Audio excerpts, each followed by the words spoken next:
Ah, vale. Bueno, imagino que los que estáis aquí mayoritariamente conocéis la figura de Yukio Mishima, más o menos, ¿no? Un poco, al menos lo que se dice, alguna foto y quizá alguna novela o algún artículo, ¿no? O sea, como imagino que Mishima no es un desconocido, nos ahorramos un poquito decir que es un escritor japonés, ¿no? Que yo creo que todo el mundo conoce. Hay algún tema polémico, ¿no? O controvertido de Mishima que intentaremos aclarar más o menos, ¿no? Entonces yo he seleccionado los elementos que pueden interesar a un auditorio como este, ¿no? Que son los que tienen que ver más con nosotros, ¿no? Porque lo interesante de abarcar un personaje histórico o una obra literaria es hacernos la pregunta: ¿qué tiene que ver esto conmigo o qué tiene que ver esto con mi actualidad, ¿no? Entonces, casi todas las biografías, o mejor dicho, todas las biografías de Mishima, o todos los artículos de Mishima, plantean, porque fue definitivo para la forja de su carácter, su educación, ¿no? La educación de Mishima fue peculiar, fue muy japonesa, aunque algunos biógrafos occidentales consideran que era una educación muy extraña, pero en realidad fue muy japonesa, pero demasiado extrema, ¿no? Que es el exceso de mimo o de cuidado por parte de su abuela. La abuela de Mishima tenía ascendientes samuráis y era una mujer que estaba enferma y evitó que Mishima se relacionase con el mundo con normalidad, ¿no? Entonces, el exceso de protección que recibió Mishima por parte de su abuela marcó absolutamente su carácter, ¿no? Entonces, la abuela no permitía que él jugase con otros niños, la abuela no permitía que estuviese ni siquiera con su madre, ni que fuese con su padre, lo encerraba en la habitación y cuando pudo ir al cole evitaba que fuese a las excursiones, evitaba que jugase con otros niños y se fue debilitando, ¿no? Entonces, el carácter de Mishima fue reduciendo lo que es la actividad del cuerpo. Mishima se redujo a la figura que él irá criticando a lo largo de su obra, que es la del mirón, ¿no? Es un cuerpo débil, enfermizo y temeroso que se dedica a mirar el mundo, el voyeur, la figura del intelectual, ¿no? Entonces, hoy en día pasa exactamente algo muy parecido. Esto lo podemos recoger a nuestra actualidad, que vemos la figura de las personas que abundan en las redes sociales, que se informan en las redes sociales, que están metidas en las redes sociales, que se dedican a mirar la acción, pero sin entrar en acción, ¿no? O la figura del intelectual, que se dedica a pensar, pero elimina toda la actividad del cuerpo, todo lo que tiene que ver con la acción. Entonces, el yo intelectual que se ha ido forjando con Mishima, a través de la educación de la abuela, hipertrofia el yo, el intimismo y al final un narcisismo, ¿no? Porque él está encerrado en sí mismo por culpa de la abuela y solo se contempla a sí mismo en su intelectualidad. Por lo tanto, poco a poco se va forjando la figura del narcisista, ¿no? Que luego lo veremos posando, lo veremos, ¿no? O sea, eso no se lo va a quitar prácticamente nunca, ¿no? Toda la pulsión del narcisismo, que es otro de los elementos que vemos en el mundo de los mirones, ¿no? Que también entran en el mundo de las redes sociales y van perpetuando toda esa hipertrofia del yo narcisista, ¿no? y aislada del mundo, ¿no? Porque es un cuerpo tímido que se aísla porque no sabe relacionarse con el mundo. Por otro lado, esto implica, evidentemente, Mishima es un varón y la abuela le protege, le sobreprotege de todos los juegos que implican los varones. Por lo tanto, de juegos que implican el cuerpo, la violencia, ¿no?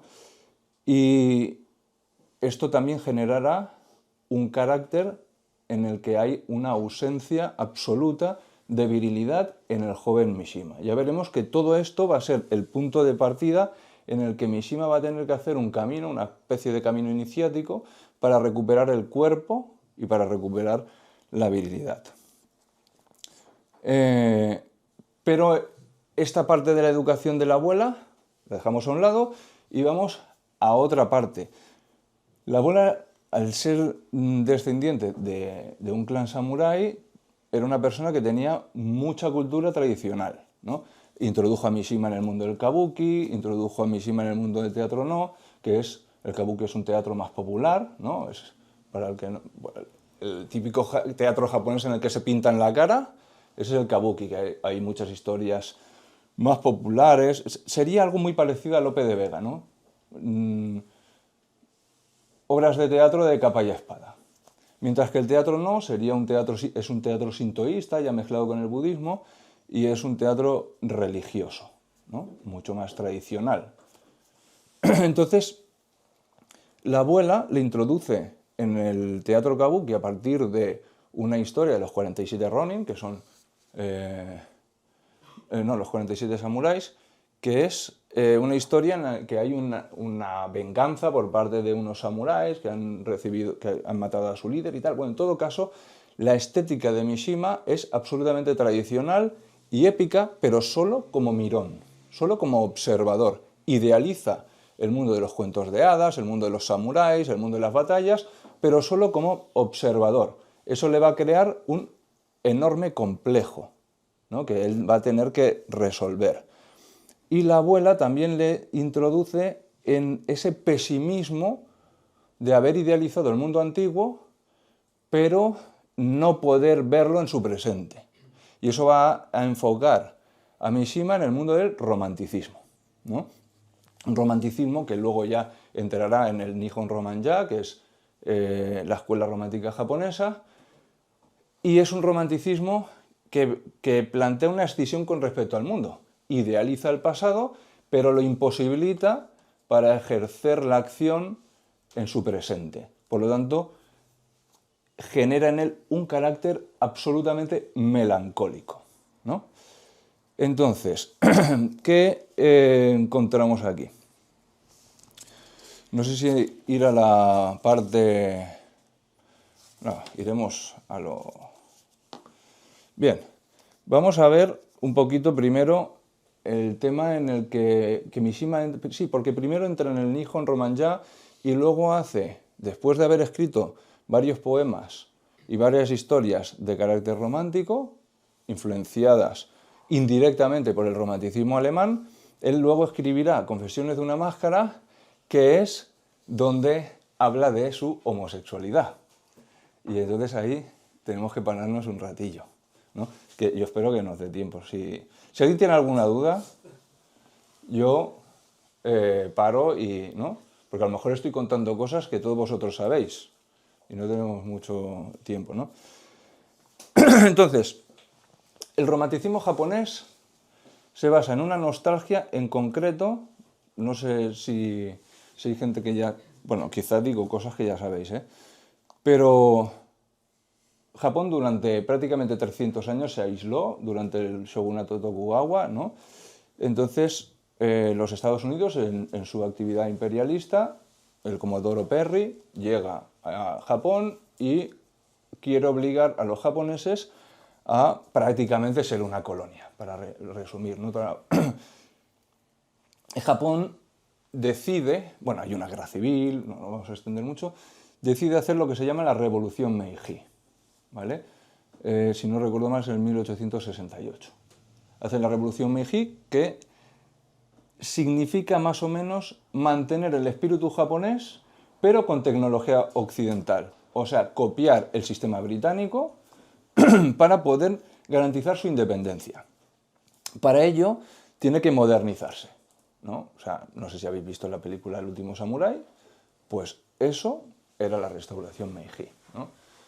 Entonces, ese abandono de la tradición, aunque se planteaba que mantenía el espíritu japonés, lo van abandonando y crean una especie de capitalismo industrial con sus pequeños matices, porque todo estaba gestionado por el Estado. En todo caso, aunque la educación se homogeneiza con base en el mundo samurái, toda la estética y toda la iconografía tradicional se disuelve. Y el romanticismo japonés añora toda la estética anterior a la restauración Meiji, que es muy distinta. La estética que se forja en la restauración Meiji es totalmente diferente a la del shogunato Tokugawa, ¿no? Entonces, esta melancolía con respecto al feudalismo lleva a los románticos a plantear una escisión con respecto al mundo, a los que le llaman el puente roto. No es posible relacionarse con el mundo actual, solo es posible lamentar la pérdida del pasado. Esto es bastante actual para muchos de nosotros, ¿no? Que somos incapaces de ver con cierto cariño o como un lugar en el que desarrollar la vida, el presente. Entonces nos recluimos y nos alimentamos con la nostalgia del pasado, ¿no?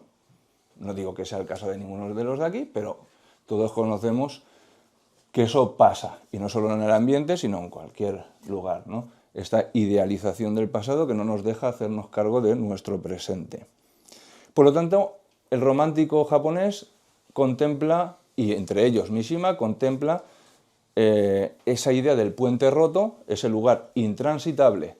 Hay dos maneras: o te quedas soñando con antes del puente, o habitas el puente, que es la tierra de nadie, que sería el aeropuerto, ¿no? Que es el vacío, es la nada, ¿no?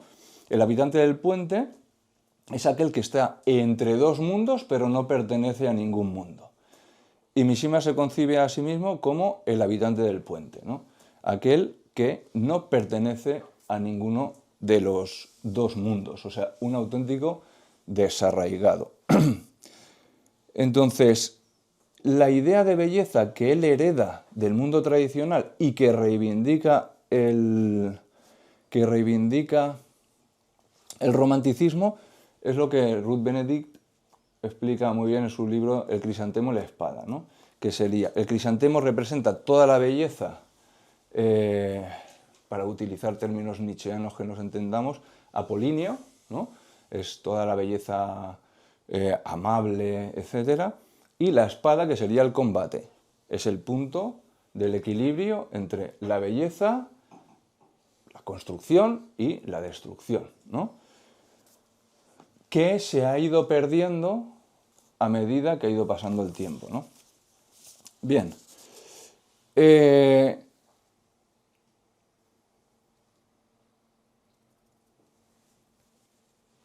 Ya después de la Segunda Guerra Mundial, él vive esta filosofía del crisantemo y la espada durante la Segunda Guerra Mundial, que ya lo recuperaremos después, y también el romanticismo, igual que el romanticismo alemán, plantea el deseo de absoluto. Y el absoluto, para él, o para los japoneses románticos, va a ser la figura del emperador, que como divinidad va a incorporar en sí mismo el crisantemo y la espada, la cultura creativa y la destructiva. Vale, este es el elemento propio del romanticismo. Luego, después de la Segunda Guerra Mundial, Mishima entra en una desesperación en la que entran gran parte de los japoneses debido a lo que Nietzsche dice que es la muerte de Dios. El emperador Hirohito deja de ser un dios. Por decreto ley, los estadounidenses le obligan a hacer una nueva constitución en el 46, si no me equivoco era, en el que renuncia a la divinidad, y él lo anuncia radiofónicamente, ¿no? Una de las pocas participaciones. Entonces, a partir de aquí, introducimos el nihilismo en la figura de Mishima. Y aquí viene Confesiones de una máscara, que es donde Yukio Mishima plantea su homosexualidad, ¿no? Según Yukio Mishima, está enamorado de un chaval de su instituto, según Yukio Mishima, él ve la figura de San Sebastián y se masturba. Y según Yukio Mishima, es incapaz de amar a una mujer que es Sonoko. Estos son los tres momentos, ¿no? Bien, que la evidencia de la homosexualidad de Yukio Mishima solo se produce en España. Solo aquí es evidente, ¿no? Cuando uno lee libros publicados por la Universidad de Hawái, por la Universidad de Harvard, en Japón, dan por hecho que no lo es. Dan por hecho que no lo es. Entonces, ¿por qué dice eso? ¿Por qué Mishima dice eso? Aún así, es cierto que hay gente fuera de España que dice que no se puede afirmar ni negar, evidentemente, no se puede afirmar ni negar la homosexualidad de nadie, nada más que la de uno mismo, ¿no? Yo creo que podemos centrarnos más en esto y si nos quitamos mucho tiempo con esto, pues ya está. Hago un resumen de la tragedia griega, ¿no? Pero yo creo que este es uno de los temas más particulares. Confesión de una máscara es una parodia de un modo literario japonés que es la novela del yo. La novela del yo, aunque tiene raíces tradicionales, es profundamente naturalista, ¿vale? Por lo tanto, expresaría la realidad, pero la parte más oscura y denigrante de la realidad. El máximo exponente japonés de la novela del yo es Osamu Dazai, ¿no? Mishima es totalmente contrario a Osamu Dazai. De hecho, eran absolutamente enemigos, ¿no? Entonces, ¿qué plantea en esta obra Yukio Mishima? Es una obra de carácter filosófico, simbólico y una parodia de la novela del yo. Por lo tanto, está riéndose del naturalismo que está entrando con mucha fuerza en Japón. Porque como él reivindica el arte tradicional, es un arte simbólico, ¿vale? Digamos que él reivindica el tipo de arte que vemos en el Cantar del Mío Cid, por decirlo de una manera, o en la Ilíada, frente al tipo de arte que podemos ver en Madame Bovary o incluso en el Quijote, ¿no?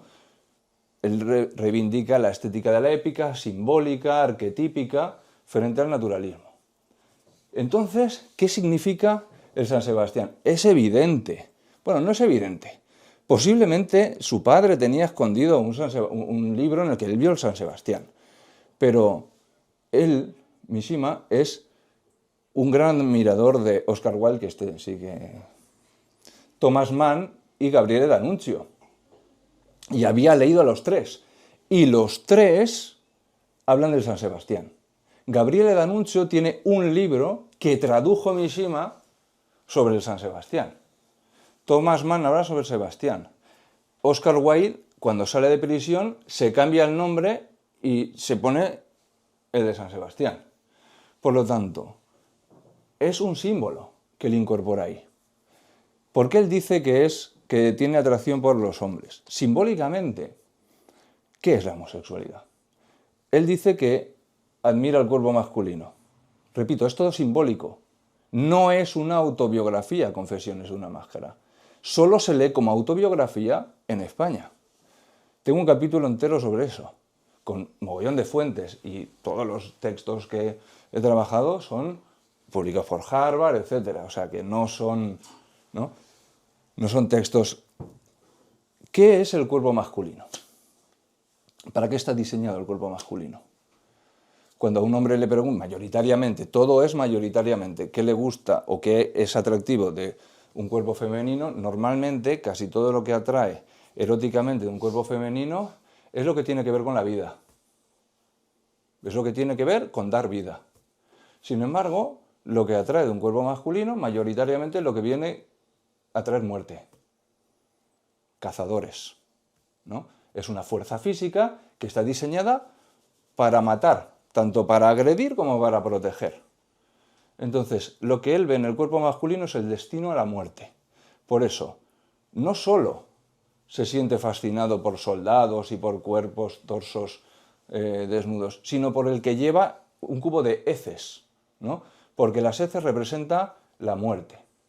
En la cultura japonesa, las heces humanas representan la muerte frente a las heces femeninas, las heces divinas, que es, o sea, es que la cosmogonía japonesa, la diosa Izanami, crea a partir del vómito y de las heces, porque representa que ni siquiera el desecho de los dioses es desecho, sino que todo lo divino está diseñado para generar vida. Sin embargo, lo humano está arrojado a la muerte.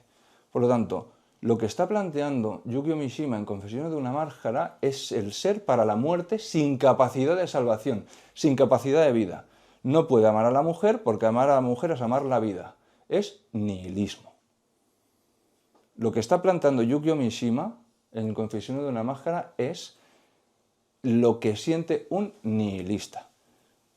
Un nihilista niega la vida, ¿no? Entonces, la fertilidad al final es una afirmación de la vida, mientras que la homosexualidad está condenada a la extinción.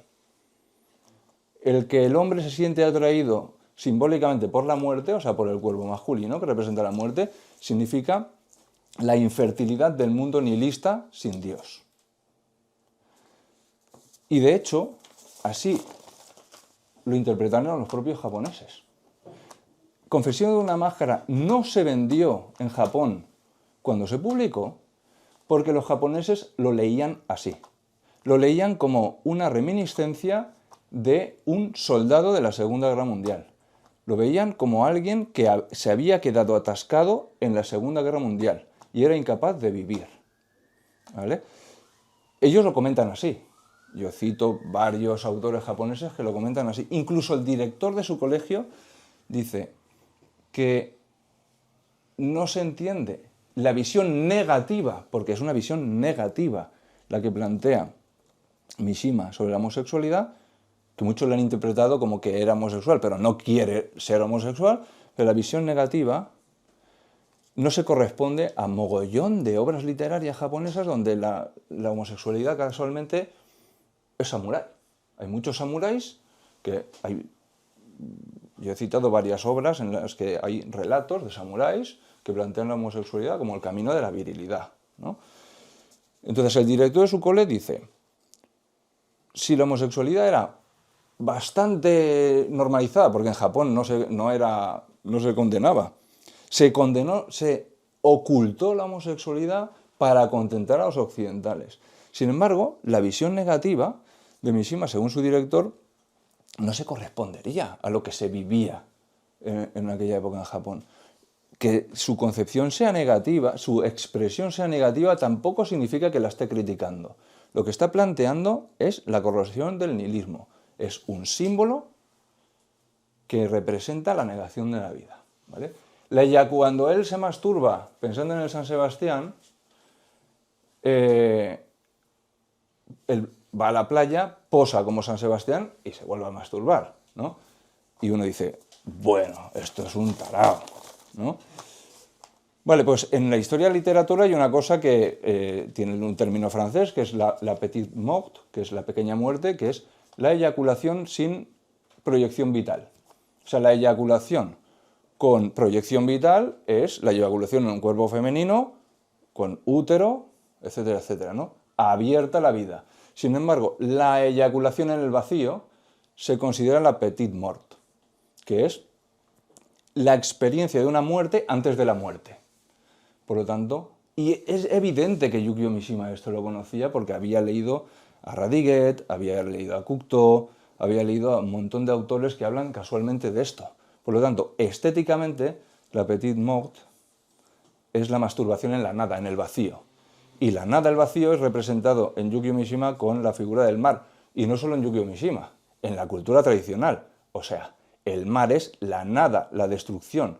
Y lo tenemos, es el diluvio universal. Es las aguas que sumergen todo en el caos, en la nada. Por lo tanto, la eyaculación en el mar representaría esto, ¿no? Hay muchos autores que plantean todo el simbolismo de la obra de Confesiones de una máscara. Pero es que hay algún autor japonés que dice, y lo cito, ahí,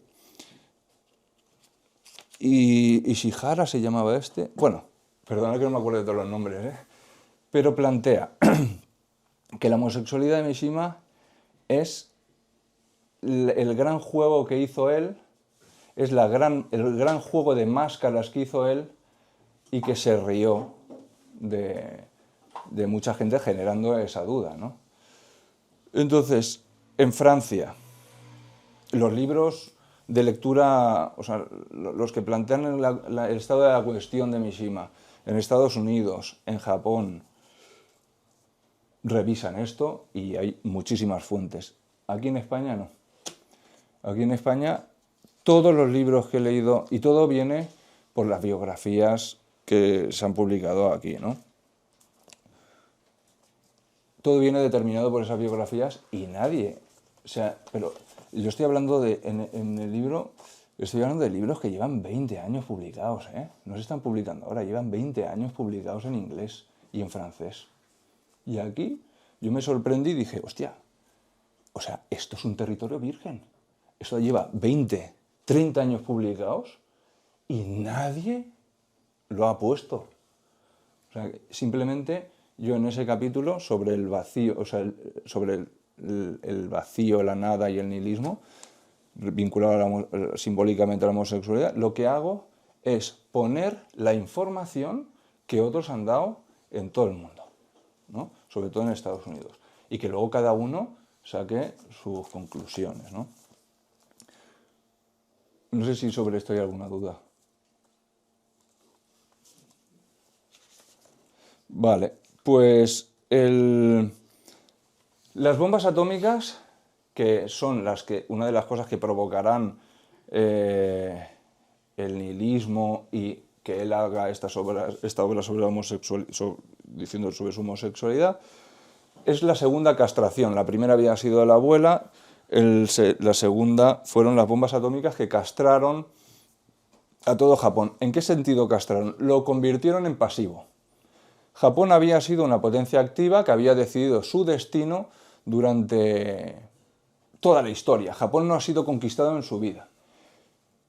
Incluso la restauración Meiji, Japón decidió su propio destino. A partir de las bombas atómicas, Japón se convierte en una potencia pasiva. Mishima es doblemente pasivo. Tiene la pasividad a la que le ha condenado la educación de su abuela y la pasividad de todo el pueblo japonés. Bien, en el momento en el que el emperador declara su humanidad, Mishima lo asocia a varias tradiciones. La primera, bueno, el emperador ya deja de ser el significado último, por lo tanto, Dios desaparece en el horizonte de la cultura japonesa. ¿A quién traiciona esa declaración de humanidad? En primer lugar, para Mishima es una traición a los héroes, a los soldados. A los soldados japoneses se les había dicho que si morían en combate se convertían en kami. Kami es una divinidad, se convertían en una divinidad, porque el emperador era la encarnación de Amaterasu, la diosa del sol. Por lo tanto, si tú mueres en nombre del emperador, te conviertes en inmortal. ¿Qué ocurre si el dios muere? Que esos soldados pierden la inmortalidad. Y no solo pierden la inmortalidad, sino que pierden otra inmortalidad, que es la inmortalidad en la memoria de los hombres, porque son clasificados como enemigos de la nueva ideología de Japón. Por ejemplo, los kamikaze. Él tiene una obra sobre los kamikaze, reivindicando el espíritu de los kamikaze y cómo el espíritu de los kamikaze vienen al mundo a quejarse de la nueva situación en la que están en una especie de limbo y que nadie los recuerda con el aprecio que se merecen porque han dado su vida por Japón y por el emperador. Por lo tanto, la muerte de la divinidad implica la muerte de los kamikaze. Otra tradición de la abdicación del emperador será la estética. Mishima era un defensor de la estética tradicional, de la belleza y la muerte, el crisantemo y la espada. La espada desaparece. Se prohíben las obras de teatro kabuki en Japón. Se prohíbe las películas de samuráis, hasta que luego vienen las que ya conocemos, ¿no? Se prohíbe toda la cultura samurái y el teatro. Por lo tanto, Japón, para contentar a Occidente, ha abandonado toda la cultura de la espada y se ha, digamos, afeminado, en el sentido de que el crisantemo sería la belleza del tipo femenino y la espada la del tipo masculino, ¿no? Y luego otra traición, porque Mishima, recordamos que había sido aislado en su educación y no se había podido integrar en un grupo. Entonces, ¿en qué grupo puede integrarse una persona durante la Segunda Guerra Mundial? Pues al de su patria. Que el peligro, esto lo dice en varias obras Mishima, el peligro hizo que él sintiese la pertenencia a algo. Si Japón era bombardeado, él moría. Si Japón moría, él también. En el momento que se firma la paz, él vuelve a desgajarse de la pertenencia en un grupo. Deja de pertenecer, ¿no? Entonces, la abdicación de Japón y la abdicación del emperador elimina el horizonte de muerte que había unificado el destino de Mishima con el destino de Japón. Esto se ve en el Pabellón de Oro, no sé si alguien lo habrá leído, el Mizoguchi, el protagonista, es tartamudo. Es aquel que es incapaz de relacionarse con el mundo. Es tartamudo, por lo tanto, cuando quiere decir algo, eso ya ha desaparecido, se queda aislado, ¿no? Entonces, este personaje va a acabar destruyendo el templo en el que vive, que es símbolo del emperador. Mishima dice, no puede sobrevivir el emperador a la catástrofe de la Segunda Guerra Mundial.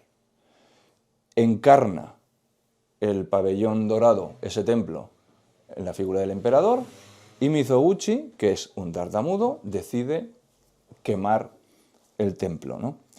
Es maravillosa esta obra, porque se ve que el templo estaba arrojado a la muerte durante la Segunda Guerra Mundial y cuando acaba la Segunda Guerra Mundial empiezan a ir los turistas y se convierte en objeto permanente que ya no anuncia la muerte. Sería ese emperador que ya no anuncia la muerte, ¿no? Entonces, en esta segunda castración vemos que Mishima empieza a tomar decisiones, ¿no? A partir de un viaje a Grecia, etcétera, etcétera, que como no nos podemos extender demasiado, él empieza a tomar decisiones y dice, voy a recuperar el crisantemo y la espada en mi propio cuerpo. Entonces Mishima decide transformar su cuerpo y convertir su cuerpo en una obra de arte japonesa. Una obra de arte japonesa significa que representa el crisantemo, la belleza y la espada, la muerte. O sea, al transformar su cuerpo con toda esta idea que hemos visto de que él se siente perteneciente a una comunidad cuando se vive como arrojado a la muerte.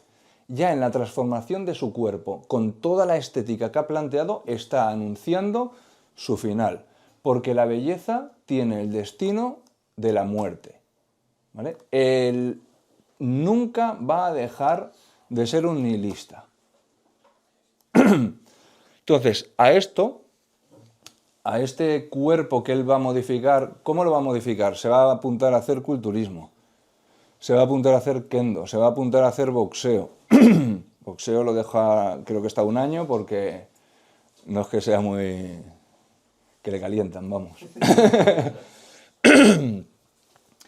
Entonces, hay un concepto del romanticismo que se parece a este concepto del crisantemo en la espada, que es la idea de lo sublime, ¿vale?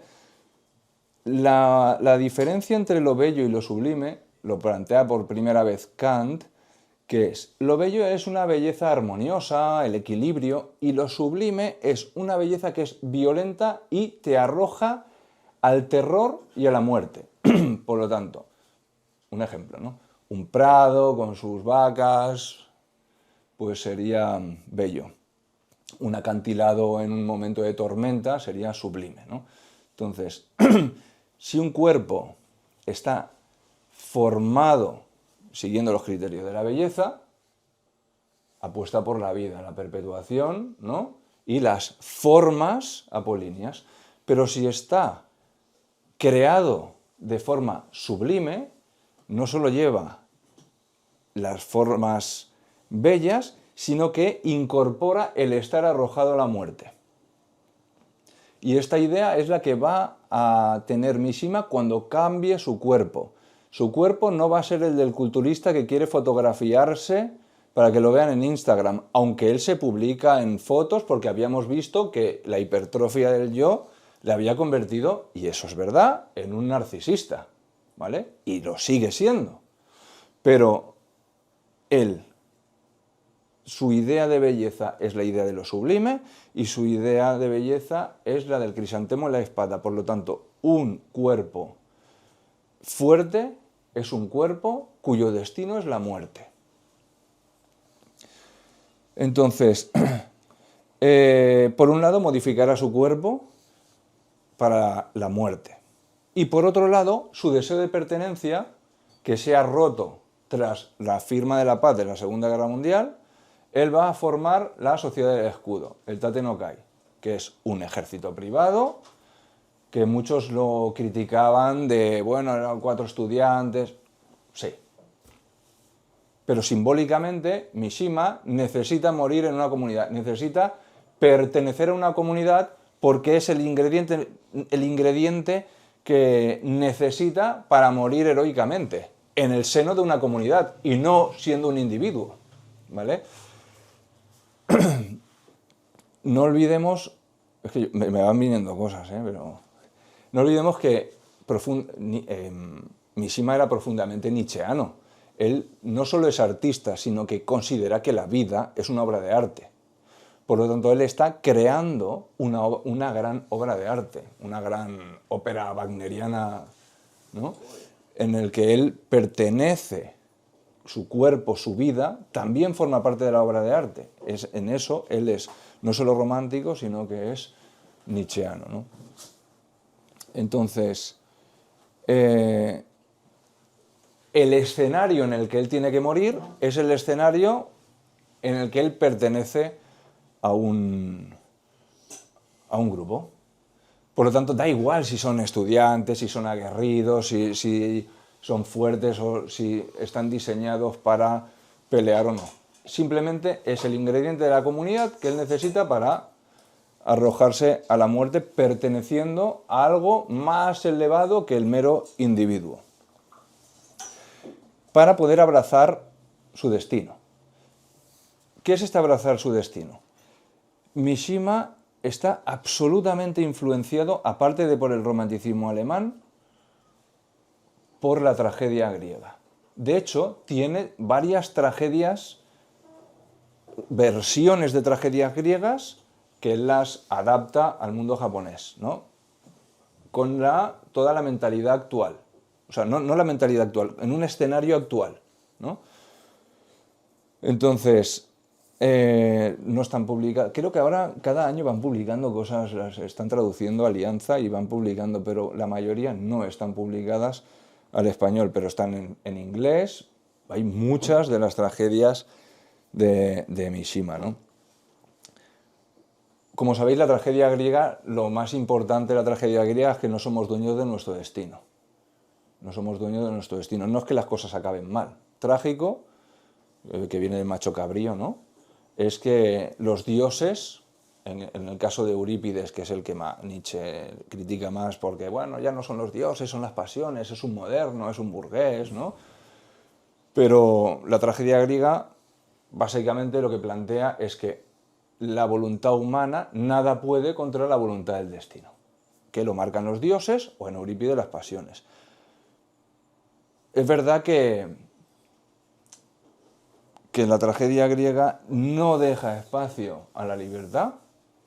Homero sí, el mundo homérico sí que deja espacio a la última decisión, la tiene el hombre, pero en la tragedia no. Y Mishima es más trágico que homérico, ¿no? Los cristianos son más homéricos que trágicos. Entonces, Mishima tiene que seguir su destino y tiene que abrazar su destino. Es inexorable. Él lo vive así. Él tiene el trauma de haber sobrevivido a la guerra, ¿no? Entonces, su destino era morir en la guerra y es un superviviente de la guerra contra voluntad. Entonces, este ingrediente de tragedia griega lo vemos, por ejemplo, el marino que perdió la gracia del mar. No sé si alguien lo ha leído, que es un hombre que es marinero, el mar es la nada, es la muerte, por lo tanto, él está arrojado a la muerte, pero se enamora de una mujer, que vende cosas occidentales, además, y decide abandonar el mar. Y el hijo de esa mujer decide matarlo, porque eres un marinero, y los marineros tienen el destino de la muerte. Él ha huido de su destino, que es la muerte, pero al final viene el hijo de la mujer a matarlo porque tú no puedes escapar de tu destino. Y Mishima tampoco puede escapar a su destino, que es la muerte, ¿no? En el pabellón de oro, si el destino del emperador era la muerte, considera Mishima que lo traiciona, además lo dice, el emperador se tenía que haber suicidado. Si el pabellón de oro ha sobrevivido a la destrucción, el pabellón de oro debe morir y el monje, Mizoguchi, del pabellón de oro, quema el pabellón de oro porque es un superviviente ilegítimo de la guerra. No se puede convertir en una cosa eterna al servicio del turismo. Este pabellón debía morir, ¿no? Luego, no sé si habéis visto la película, es un corto de patriotismo, se titula Patriotismo, bueno, la traducción es Patriotismo, en el que Mishima sale de actor y se hace el harakiri, ¿no? Entonces, se puede comparar esta película de patriotismo con el Ajax de Sófocles. Ajax, después de la muerte de Aquiles, se debate por quién se va a quedar las armas de Aquiles, ¿no? Ulises o Ajax. El argumento de Ajax es: yo represento el mundo antiguo, Aquiles representa el mundo antiguo, yo represento un tipo de guerra, el mismo que Aquiles, Ulises representa la polis, el mundo nuevo, por lo tanto, las armas de Aquiles me las tengo que dar yo. Pero deciden darle las armas de Aquiles a Ulises, que representa el mundo nuevo, la polis. Aquiles representaba el mundo antiguo. ¿Qué hace Ajax? Dice, si las armas de Aquiles se han entregado a Ulises, es que Grecia apuesta por el mundo nuevo, por la polis, por la ciudad. Por lo tanto, yo no tengo lugar en este mundo. Y se suicida. El mundo antiguo se suicida. Es su destino, la muerte, desaparecer, ¿no? Igual que el teniente de patriotismo, hay una rebelión contra el emperador y él no puede asistir, sus compañeros mueren y él decide suicidarse haciéndose el seppuku porque azarosamente se ha escapado de su destino, pero su destino era la muerte. Otro ejemplo de tragedia griega que se puede comparar, y además este es súper interesante para el mundo de hoy, ¿no? El Heracles de Eurípides, la diosa Hera lo enloquece y acaba matando a su familia, ¿no? Los Suzaku es una familia japonesa que el marido apoya totalmente al emperador y manda a sus hijos a la guerra. Cuando acaba la guerra, toda su familia y toda la sociedad le recrimina que haya mandado a sus hijos a la guerra y lo consideran loco, ¿no? Como a Heracles, ¿no? Hera, que es la que enloquece a Heracles, es la paz. La paz funciona en la tragedia de Mishima como la diosa Hera. Un hombre que no se ha movido, que ha planteado siempre las mismas ideas, pasa de ser bueno a ser malo sin haber hecho absolutamente nada. Se ha mantenido en sus principios y se va a dormir como el gran patriota bueno y se levanta como un loco asesino. ¿no? Esto está muy metido en la cabeza de Mishima. En la paz se ha traicionado a todos los que han muerto en la guerra.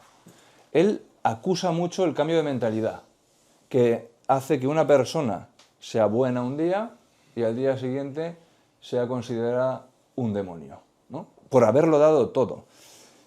Entonces, ¿qué plantea Mishima con respecto a la acción?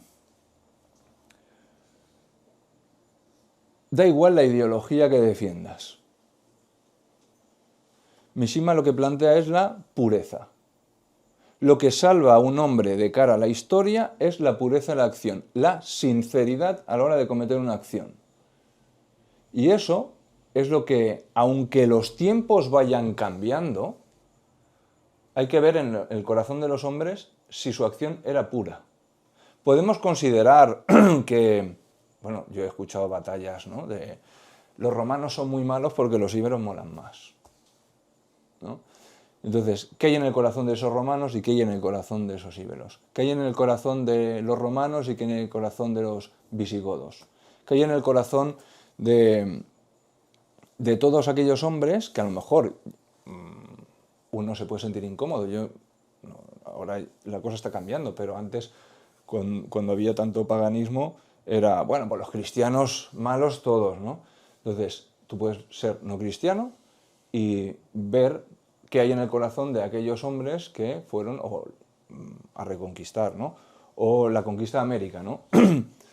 Hay mucha revisión sobre la conquista de América, muchas personas consideran que fue o no fue un genocidio, pero hay que ver qué hay en el corazón de esos hombres que fueron a conquistar América, ¿no? Y eso es universal. La pureza y la sinceridad es absolutamente universal. No entiende de bandos, ¿no? Entonces, otro elemento de la acción que plantea Yukio Mishima, y esto me parece, y luego ya para acabar con su seppuku, porque su seppuku lo que va a plantear es la sinceridad. El japonés, cuando se hace el seppuku, lo que quiere plantear es la sinceridad. Se saca las tripas para mostrar que es sincero, no que tiene una ideología determinada. Entonces, Mishima plantea, y esto, cuando él está planteando toda su idea del cuerpo, su idea de muerte, su idea de lo sublime, Crisantemo en la espada, está tomando una decisión. Una decisión que será inamovible, porque su ética de la acción plantea la irreversibilidad de la voluntad. Él, en las lecciones espirituales para jóvenes samuráis, está constantemente criticando qué elementos de la cultura japonesa han degenerado para hacer que el japonés ya empiece a pensar, y eso en Japón en los años 50. Imaginaos España del siglo XXI, es multiplicado por 100. Todos los elementos de la sociedad japonesa que están creando en la mente del japonés la idea de que las decisiones son reversibles. Y él lo compara con el Hagakure, es el libro donde se plantea un poco la ética del samurái. Cuando el samurái saca un poco la espada, ya no la mete. Es para entrar en combate. No puedes tocar la espada si no entras en combate. No puedes desenvainar la espada y no entrar en combate. ¿Qué está ocurriendo en Japón? Después de la Segunda Guerra Mundial empieza todo el humanismo y toda la visión del bienestar, la seguridad, toda esta occidentalización y democratización moderna y se elimina toda la parte terrible, toda la parte que está vinculada a la muerte porque es acusada de haber sido la provocadora de la Guerra del Pacífico. Pero ¿qué elementos están apareciendo en Japón? Él critica muchísimo los anticonceptivos, todas estas cosas, ¿no? Él lo dice. Hay dos cosas que critica activamente, los anticonceptivos, pero no por una cuestión moral. No está diciendo necesitamos natalidad o el sexo es para reproducirse. Él no dice eso. Él lo que está planteando es que los anticonceptivos están creando en la mentalidad japonesa la idea de que las acciones son reversibles. Tú empiezas a tener una relación, pero no la culminas. A eso también podemos incorporar el aborto. Podemos debatir, imagino que en este foro es bastante homogénea la posición, pero lo que es innegable es que estos elementos crean en el imaginario de la gente la idea de que yo tomo una decisión y siempre es reversible. Siempre me puedo retirar de mi palabra, que nunca será vinculante. Estemos o no a favor de la legalización de estos elementos, lo que Mishima identifica como claramente es que el japonés ya está viviendo estos elementos como la reversibilidad de las decisiones. Lo ve también en el mundo de la política, como antes, en la Segunda Guerra Mundial, un hombre tomaba una decisión y esa decisión le llevaba a la vida o a la muerte. Él, en muchas de sus obras, vemos políticos que toman decisiones y luego se van para atrás, o en el mundo de las manifestaciones estudiantiles, él plantea que es una obra de teatro, que en realidad ahí no van a jugarse la vida. Van a hacer una obra de teatro y luego recogen el tablero, lo dice con estas palabras, y se vuelven a casa. ¿Vale? Ni siquiera los revolucionarios están arrojados a la muerte. Teatralizan, pero no hay un me entrego con pureza a la muerte, ¿no? Entonces, si Mishima ha tomado esta decisión, su planteamiento es la pureza de la acción, y hay quien ha querido comparar Isao, de Caballos Desbocados, que será, imagino, la novela que más se ha leído aquí, Caballos Desbocados, con Antígona. Antígona mantiene la pureza de la acción porque debe enterrar a su hermano, y eso le lleva a la tragedia.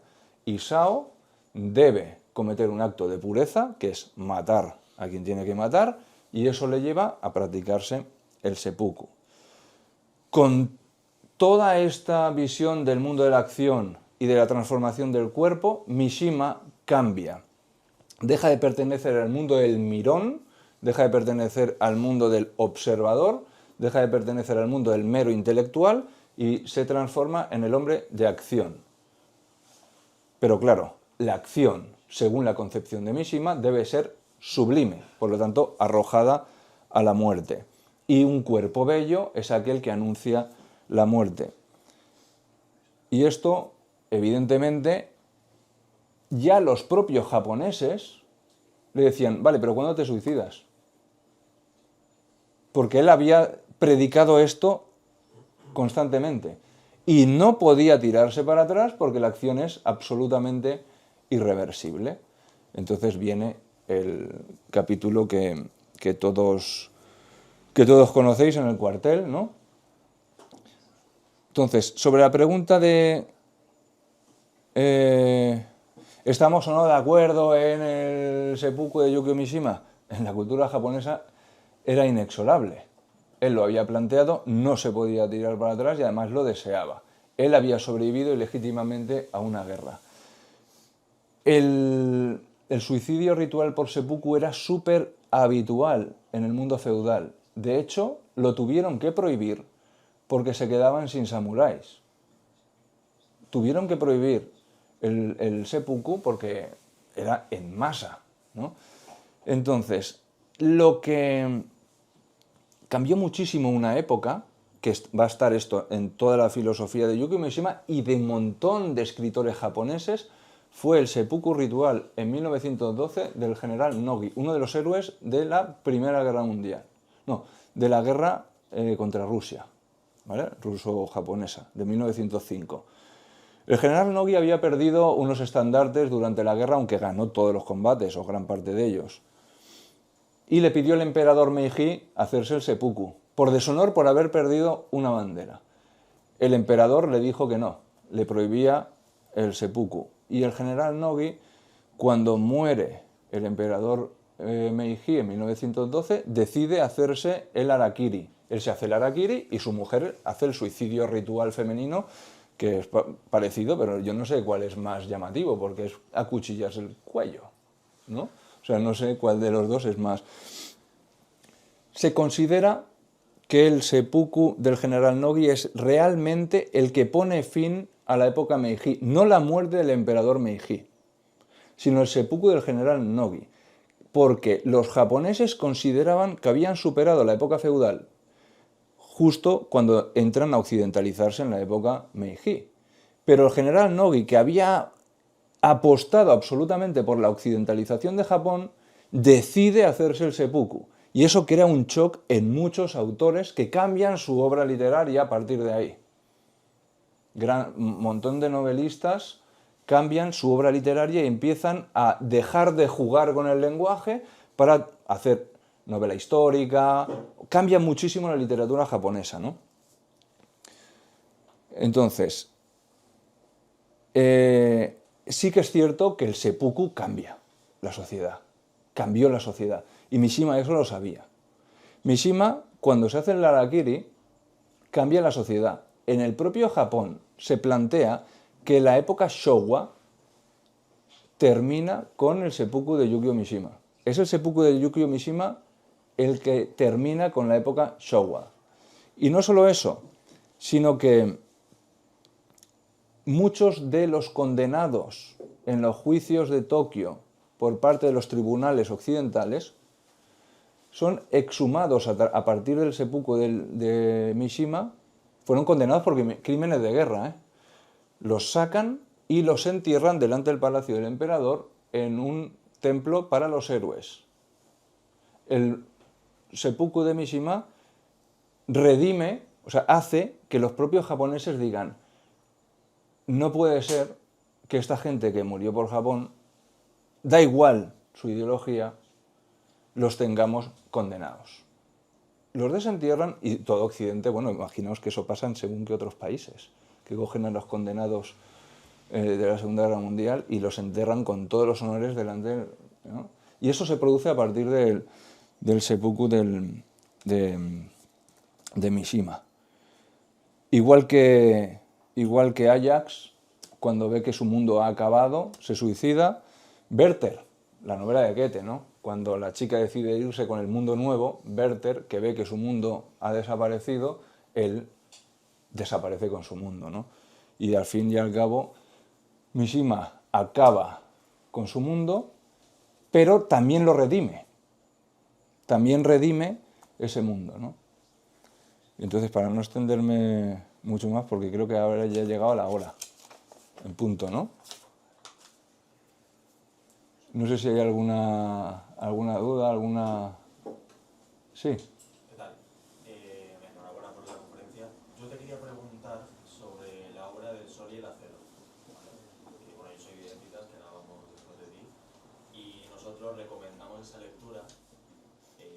El contexto fue que en una jornada de Hércules, una jornada deportiva que hacemos en verano, pues uno de los organizadores pensó que tenía un hilo conductor, que había un hilo conductor entre esa clase de persona que suele ser joven, pero no necesariamente joven, no solo, pues sale de ese mundo que es solo virtual, que puede ser también el mundo del mirón, y se entrega al sol, que es el aire, y el propio sol, metafóricamente y físicamente, y al ejercicio físico, ¿no? Por ahí que aparte me parece uno de los libros más entendibles de Mishima, porque yo sinceramente he intentado abordar otros y, bueno, esto es un comentario antipedante, me parece un tostón, no hay por dónde cogerlos, mi propia ignorancia, pero este me parece bastante accesible. Entonces, ¿qué nos puedes decir brevemente sobre esta obra? Pues primero con respecto al resto de la obra. Yo al principio me costaba mucho. Yo para escribir este libro me he leído 300 obras japonesas. Están todas reseñadas ahí. Historia de Japón, filosofía japonesa, estética japonesa, 100 novelas japonesas desde el siglo VII hasta hoy, para entenderlo, ¿no? O sea, luego 20 obras del romanticismo alemán, todas las tragedias griegas, o sea, es inabarcable, ¿no? Entonces, con respecto a... y da mucha luz. Con respecto al Sol y el Acero, es, digamos, la segunda parte de Conversión a la Máscara. él sigue ficcionando, ¿eh? No es autobiográfico. Mishima es un artista y él va en contra del naturalismo y por lo tanto de la autobiografía.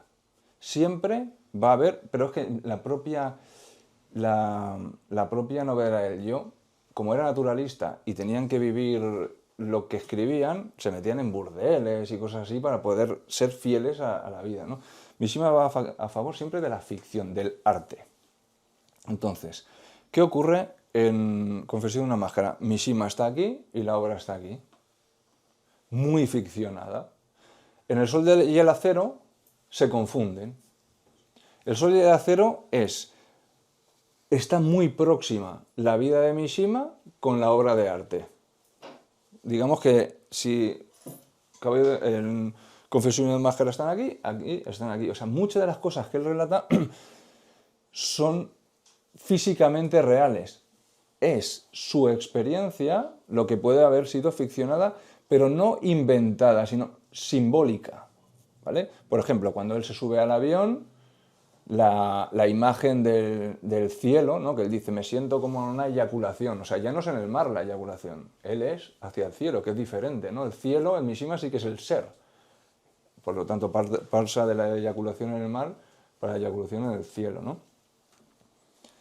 Y es verdad que es mucho más autobiográfica y habla mucho de su formación militar, ¿no? Entonces, destacar de esa obra el poema de Ícaro, porque él, aunque era un romántico, luchaba contra su romanticismo. Entonces, Ícaro, en El sol y el acero, cuando asciende al cielo, se empieza a preguntar, ¿quién soy? ¿Quién soy? En realidad yo soy del cielo y cae. Bueno, como el Ícaro griego, ¿no? ¡Pam! Y se estampa. Por lo tanto, está en el mundo de la vida, en el mundo de la carne, en el mundo de la realidad.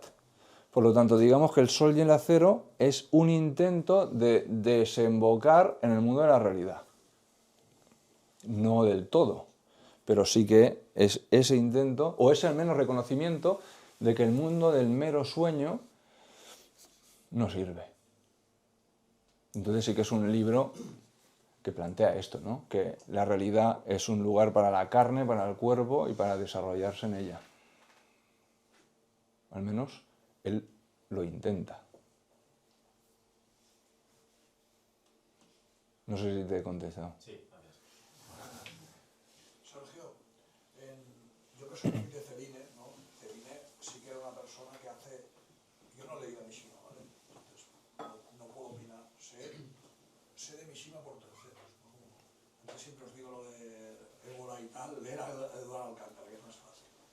Entonces, yo que soy muy de Celine que era... O sea, el tío hacía eso, si iba a los burdeles, la novela de Londres porque vivía en Londres y se junta con las putas, con lo peor, con el traficante polaco, con lo peor que había. Hay paralelismo entre un Fellini con esa visceralidad trasnochada. Para mí, Fellini es el primer Tarantino. A veces me gusta el Tarantino los agrupados de Pulp Fiction, así muy exagerado. Fellini es el primer Tarantino. Hablamos del Fellini de las novelas, no del Fellini de las bagatelas. ¿Hay relación entre el tipo de novela que hacía Fellini, tan visceral, tan exagerada, que había cosas reales pero que no? Es decir, él habla de sí mismo, está ahí Ferdinand, su personaje es Ferdinand, se llama como él, ¿no? Pero realmente no es él. Mishima actuaba un poco parecido, o sea, son personajes paralelos a la vez. ¿Tú cómo lo ves esto? A mí sí me lo hubiese encantado. Pero no tenía huevos. Por un lado, no tenía más que huevos, bueno, yo creo que demostró que los huevos, o sea, pero aunque él quiere trabajar el simbolismo de la decadencia y le encanta la literatura de decadencia, él no era un decadente, su cuerpo, intelectualmente sí, que le gusta utilizar esa simbología. De hecho, está muy influenciado por la literatura decadentista. Sobre todo también por lo que le ha tocado vivir y porque le fascina. O sea, ten en cuenta que toda la literatura occidental llega a Japón en 50 años. O sea, está todo mezclado, ¿no? Él fue a algún sitio un poco subido de tono, pero siempre acompañado, y muy pocas veces. Al final, Mishima era una persona de familia aristocrática, refinado intelectual, que admiraba el mundo de la yakuza, admiraba el mundo de los kamikaze, pero no pertenecía a ese mundo. Admiraba la yakuza. De hecho, quiso tatuarse todo el cuerpo. Bueno, tiene un texto sobre el tatuaje. ¿Eh? Porque representaba la habilidad y el Japón antiguo frente al mundo moderno, ¿no? Entonces él conoció una vez a un portero de discoteca que era yakuza y Mishima para el seppuku quiso tatuarse, pero no pudo porque de un día para otro. La yakuza representaba ese estar arrojado a la muerte y vivir en el peligro. Pero Mishima, al fin y al cabo, era un tío que estaba escribiendo, leyendo y escribiendo. No tuvo una vida... No. Para nada. O sea, hay gente que se siente muy, muy llamada por la vida de Mishima, pero un intelectual. Hasta que él decide hacer culturismo y hace el Tate no Kai, que eran 100 chavales disfrazados, desfilando en el tejado de un teatro. En realidad era eso. Él solo necesita el símbolo de la comunidad. Mishima lo que era un simbolista. Pero no hizo... O sea, no es Celine No era ni en Montparnasse, ¿no? No era ni... El que es Celine en Montparnasse es su gran rival, que es Osamu Dazai, que era un crápula. Camarada. Bueno, era un naturalista. O sea, era un crápula que iba a burdeles, que se emborrachaba para luego eso llevarlo a la literatura. Pero no hacía ficción. Esa es la diferencia con Celine. Celine luego todo eso lo ficciona y lo transforma en símbolo, y Osamu Dazai lo describe tal cual. Si pota, describe tal cual la potada. No hay ficción. Es un naturalista. Es una especie de zola. Sí, bueno, como el periodismo bonzo y estas cosas americanas, ¿no? De los años 70. De esos periodistas que se metían de todo y hacían la película esta de Mierda con Las Vegas, ¿no? Todo un poco como esto, ¿no? Que vivían la aventura que contaban. Y la contaban tal cual. Mishima no. Mishima es un simbolista. Nada de lo que dice, o pocas cosas de las que dice, ha vivido quitando en las últimas partes de su vida, ¿eh? Una última pregunta. Se ha hablado bastante, al menos yo lo he visto bastante, de la fascinación de algunos japoneses que a su vez estaban fascinados con la cultura imperial con cierto tipo de catolicismo español, ¿no? Se sabe que hubo una expedición japonesa mucho anterior a Mishima, a España, que se quedó en España, en parte por el azar, en parte por convicción, y viceversa. Sabemos si, por ejemplo, en la ciudad donde yo vivo y donde soy, Palma, su patrón es San Sebastián. En fin, ¿qué relación hay entre San Sebastián, la cultura samurái, España, si el propio Mishima dijo algo de España, el catolicismo? Sí, de hecho, sobre Mishima y España, es que yo aquí no me metí mucho. Mishima cita varias veces al Quijote, ¿vale? No me metí mucho porque ya hay escritos sobre Mishima y España, pero Palma no tengo ni idea. Esa expedición sí que la conozco, que creo que fueron a México primero y luego volvieron a la corte de Felipe II y no volvieron a Japón porque ya se había creado todo lo de Ieyasu, etcétera, y se había empezado la persecución de los cristianos ya en Japón. Entonces ya se quedaron aquí, y de ahí viene el apellido Japón, ¿no? Pero Mishima, la decoración de su casa, se basaba en el arte español. Bueno, un periodista le critica que no tiene nada Japonés. en su casa. Porque dice que los japoneses es lo que no se ve. De hecho, y esto no es demagogia, esto Mishima realmente lo creía. Mishima era el más occidental de los japoneses y el más japonés de los occidentalistas. Es verdad que el tema de lo que se ve, no se ve, todo esto en la cultura japonesa es muy profundo, ¿no? Entonces, hay toda una serie de escritores que en un momento de su vida hacen un giro, a partir del seppuku del general Nogi, o no sé si hay gente aquí que ve las películas de anime de Hayao Miyazaki, del viaje de Chihiro, todas estas. No hay nadie aquí, no hay ningún friki. Vale, pues es muy típico de los artistas japoneses que en un periodo hagan lo que se llama la vuelta al Japón, ¿no? Digamos que Mishima tiene su propia vuelta al Japón con el Tate no Kai y cuando hace todo el seppuku. Digamos que es su vuelta al Japón. Todo lo demás es una fascinación enorme por el mundo occidental, enorme. Pero esto le pasa a Soseki, le pasa a Kawabata, le pasa a muchos japoneses, ¿no? Que tienen todo un recorrido muy basado en el mundo occidental, que la novela, sí, al fin y al cabo es occidental, y luego tienen su... Entonces, lo que sí que dice, que es muy interesante, es que lo de lo sublime solo se puede vivir en el mundo católico. El verdadero, no lo sublime, el verdadero erotismo, él se basa en Georges Bataille, no sé si alguien lo conoce. Georges Bataille, el que escribió Las lágrimas de Eros y tal, que vincula lo erótico con la muerte, etc. Dice, solo en un mundo en el que hay prohibición puede existir lo erótico. Porque lo erótico coquetea con la muerte, con la perdición, ¿no? con el pecado, por decirlo de una manera, ¿no?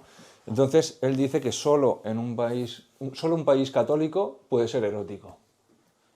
Lo dice así. Porque hay prohibición. El erotismo muere cuando se homogeneiza, cuando no coquetea con la muerte, cuando no coquetea con lo prohibido. O sea, ¿no? Y que hay un japonés que escribió una tesis doctoral sobre la vinculación de Mishima con Federico García Lorca. ¡Buah! Lorca, ese sí que... ¿no? Porque Lorca es el último trágico, ¿eh? O sea, Lorca hace tragedia griega. Las obras de teatro de Lorca son tragedias griegas. O sea, no habla de la sexualidad, sino del esquema trágico de las obras. Y además también Lorca, como homosexual, vincula siempre sus personajes a la muerte, es un nihilista. Y él por ejemplo, la obra de teatro Yerma de Federico García Lorca, Yerma, la que no puede tener hijos, es un alter ego de él. O sea, Lorca era muy consciente que la homosexualidad es el desierto, la muerte y la nada. Y eso se ve en su obra Yerma. Y esto se puede comparar con las obras de Mishima, no por su sexualidad, sino por cómo trata la homosexualidad. La nada, el vacío, la muerte. Entonces se puede comparar Yerma con las obras de Mishima, en ese sentido. Y sobre España, lo único ese.